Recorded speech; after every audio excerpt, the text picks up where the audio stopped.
that we were looking at was, what are those systematic measures? And so we've spent about the last decade working on developing a platform, and more than just a platform for us, it's a mix of technology and tradecraft is what we would call it, but it's the sort of the how you get a population engaged and talking and understand what's true, what's real, what's bot-like. And so the platform has three major components, and for us, the centroid of our design is around population engagement. And there's a couple of pieces of population engagement that are important for everybody to understand.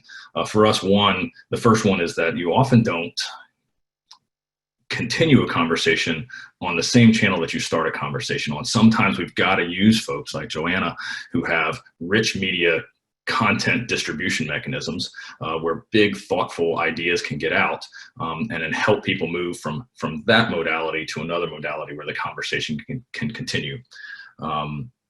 We're also real big believers in the fact that you've got to reach people on the technology they have in their pocket.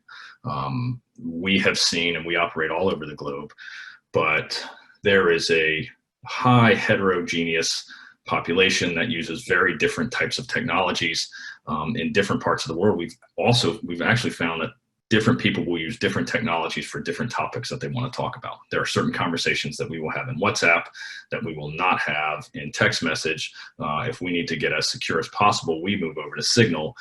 But you find things like Line, Viber, GeoChat, WeChat, Telegram, and other forms of communication all over the world, and they're very regionally dependent and security dependent.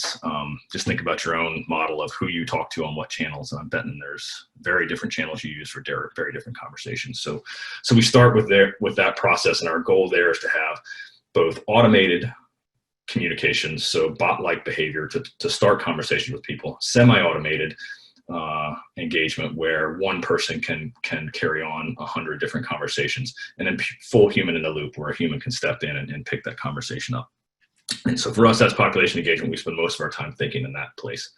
But in the world of the information environment, you've got to quickly move into what we call social listening. This is the big media. This is what's on the surface of the web, things that are indexable, and understand how those things play together. This is looking at all of the social media, surface, deep, and dark web, and being able to collect information there at scale across a number of different keywords, people, voices, channels, discussions. We put the data science on top of that with our own content discovery, and those are places where you can help detect when a conversation has moved from an open channel to a closed channel, or when the conversation has moved off of written text onto pictures with handwritten text, and the ability to detect when things change rapidly.